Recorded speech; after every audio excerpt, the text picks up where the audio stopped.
여러분 안녕하십니까? 정부에 맞서지 말라.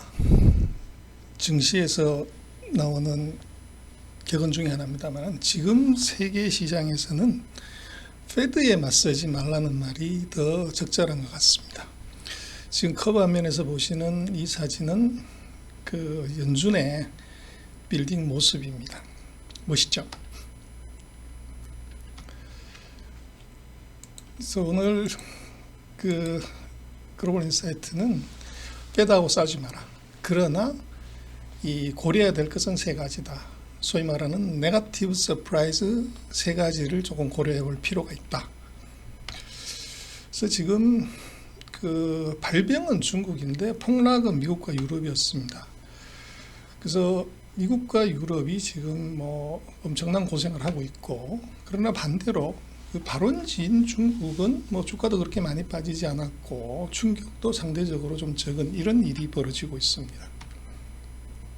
그래서 이 코로나19로 인한 이런 충격이 있으면 어떻게 될 거냐, V자 반등이다 그렇게 많이 얘기를 했지만 지금은 뭐 아니다 많이 많습니다. 그래서 코로나19의 충격은 분명히 있었고요, 엄청난 충격이.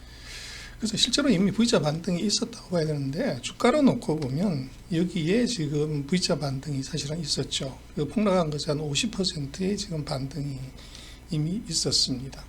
그래서 여기서 이제 어떻게 될 거냐 하는 것인데, 뭐 좋기는 그 V자 위로 쭉 올라가서 정상을 회복했으면 좋겠지만 고려해야 될 것이 한 세 가지가 있어 보입니다. 그것이 바로 이제 오늘 말씀드리려고 하는 네거티브 서프라이즈 세 가지입니다. 그래서 뭐 항상 그렇습니다만은 나쁜 놈은 한 번만에 오지 않는다고 2000년 또 2008년 이때 이제 샥에도 보면 한 번에 그치지 않고 추가적인 충격이 있었다는 거죠. 이번 같은 경우는 없었으면 좋겠지만, 그래서 뭐 첫 번째는 페드하고 싸우지 마라. 페드 못 이긴다. 그래서 페드는 지금 최근 4주 동안에 1.8조 달러를 풀었습니다. 그래서 이게 끝이냐? 지금 뭐 예상은 지금 6조 달러대에서 뭐 9조 달러 한 50% 더 풀 거다. 그런 얘기들도 하고 있고요. 그리고 지금 전 세계 중앙은행들하고 그 코런시 수합, 유동성 수합을 맺었고 또 환매체들 이거 또 엄청나게 풀고 있고요. 그러나 이것이 이제 그 80년대 이후에 특히 2008년 이후에 놓고 보면 이 경제 성장이 그렇게 나쁘지 않게 위로 쭉 왔지만 문제는 이게 부채 증가 속도입니다. 그래서 지금 이게 부채 증가 속도고 이게 GDP의 성장 속도인데, 이렇게 놓고 보면 사실은 미국의 성장의 많은 부분은 그 부채로 이루어진 성장이다. 그렇게 볼 수가 있죠. 그래서 뭐 과거에 한 4번의 큰 크래시가 있었습니다만은 이때마다 이제 헬리콥터 마니가 등장을 했고, 이번 2020년에도 코로나19에도 이제 그런 영향을 그대로 받을 것 같습니다. 그래서 이것이 잘 해결이 되면 좋지만 좀 생각해 봐야 될 것은 이제 그 한 세 가지입니다. 예상할 수 있는 네거티브 서프라이즈 세 가지를 좀 조심해야 되는 거지. 첫 번째는 이 부의 불평등입니다. 지금 코끼리에 코 같은 이제 이런 현상이 나타나고 있는데, 미국 같은 경우에 아메리칸 웰스, 미국인의 가치 그 재산의 상위 1%가 가진 재산이 하위 80%가 가진 소득보다도 더 많은 이제 이런 일이 벌어지고 있고요. 그래서 지금 그 전체 금융 자산을 놓고 보면 상위 10%가 75%, 25%가 91%를 가지고 있습니다. 그래서 페드가 금융시장에 대거 돈을 투입해서 주가를 상승시킨다고 하더라도 이것이 나머지 이제 그 80% 뭐 이 사람들한테는 영향이 있냐, 이것이 상대적으로 취약하다는 겁니다. 그래서 지금 뭐 미국 같은 경우는 사회보장제도가 잘 돼 있다고 하지만 전체 가처분 소득의 한 21% 정도가 이제 정부 보조 프로그램에 의해서 이루어지고 있는 취약성을 갖고 있고요. 그리고 또 하나 놓고 보면 이제 그 누가 불리하냐 그러면 이번에 코로나19도 보면은 65세 이상의 사람들이 가장 크게 타격을 받습니다. 치사율이 높습니다. 그리고 뭐 악마는 약한 놈부터 잡아먹는다고 하는데, 지금 65세 이상의 사람들의 그 가계부채 중에서 하우징 이쪽 부채들이 굉장히 높고요. 그 숫자 자체도 굉장히 이제 늘어가고 있습니다. 그래서 지금 뭐 경기 선행지수를 놓고 보면 주간으로 오는 걸로 보면 아주 치명적인 상황이 나왔고, 그래서 오늘 그 실업 청구 수당이 나오는데 또 얼마가 나올지가 참 걱정이긴 합니다. 그래서 결국은 지금은 이제 봐야 되는 것이 실업의 수준인데 지금 4.4%에서 좀 뭐 낙관적으로 보는 쪽이 13에서 한 16 정도, 비관은 20%까지 사상 최대 실업률을 지금 상정을 합니다.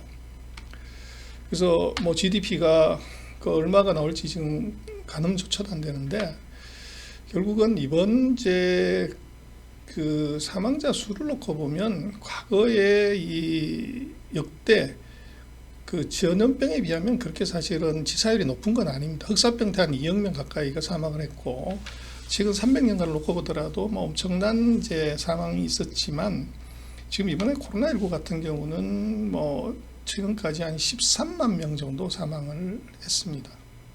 그래서 그렇게 놓고 보면 역대의 다른 질병에 비해서는 그렇게 사실은 치사율이 높지도 않고요. 미국 같은 경우는 놓고 보더라도 1년에 심장병으로 사망하는 사람이 64만 명, 뭐 암으로 한 60만, 그런데 지금 코로나19로 죽은 사람이 2만 8천 명 정도 됩니다.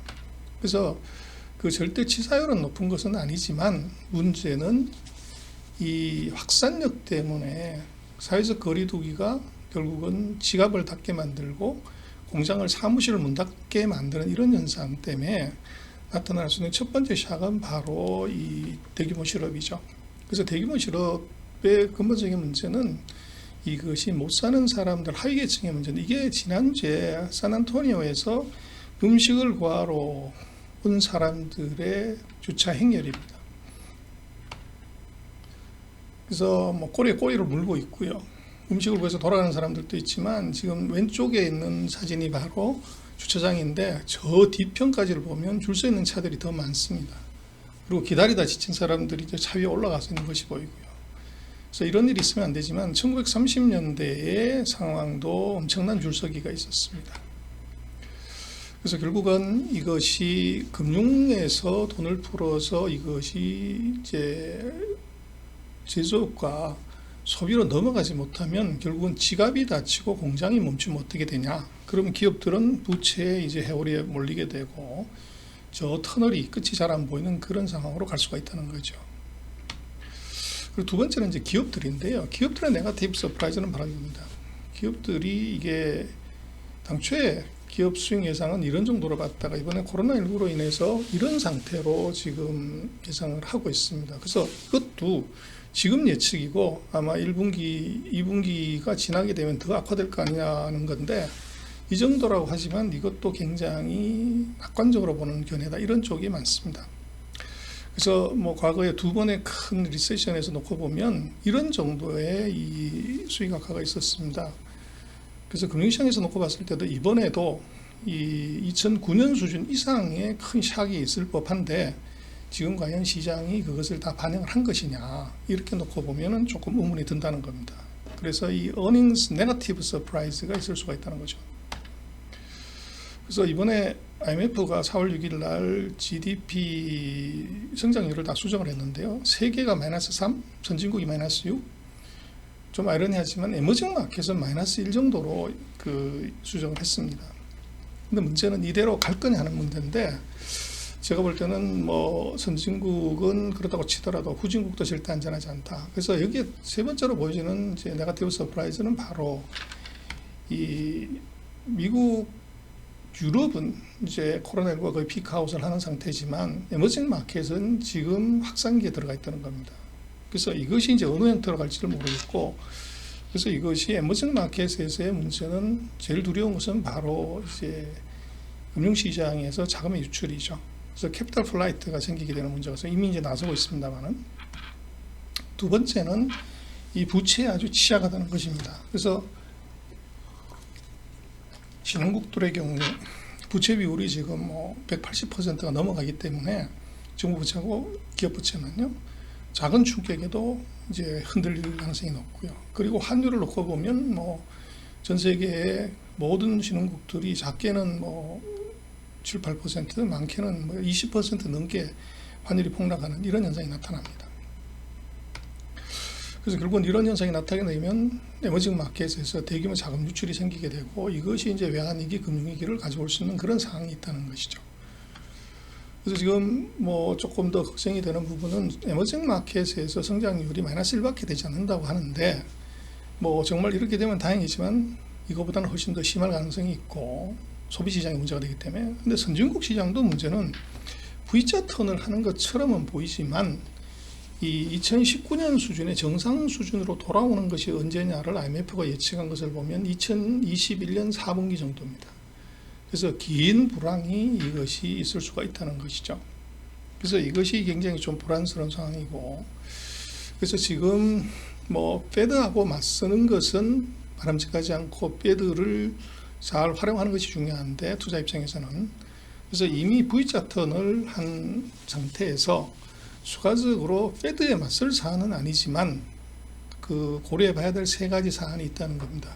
그래서 이 미국의 서민들의 네거티브 서프라이즈, 이 고용과 소비 측면에서의 엄청난 네거티브 서프라이즈가 어떻게 날 거냐를 한번 봐야 되고, 또 주식 시장의 가장 큰 펀더멘탈인 기업들의 어닝스 네거티브 서프라이즈가 지금 생각하는 것보다 더 크다고 하면은 시장이 V턴을 하는 것은 굉장히 어려워진다. 그리고 세 번째로는 이것이 에머징 마켓 자체가 갖고 있는 이 리스크, 이 부분, 여기도 이제 지금 예상보다는 훨씬 더 나쁜 네거티브 서프라이즈가 나올 수가 있다. 그래서 이 세 가지를 조금 생각을 해보고서 이제 가야 될 거다, 이런 생각을 하게 됩니다.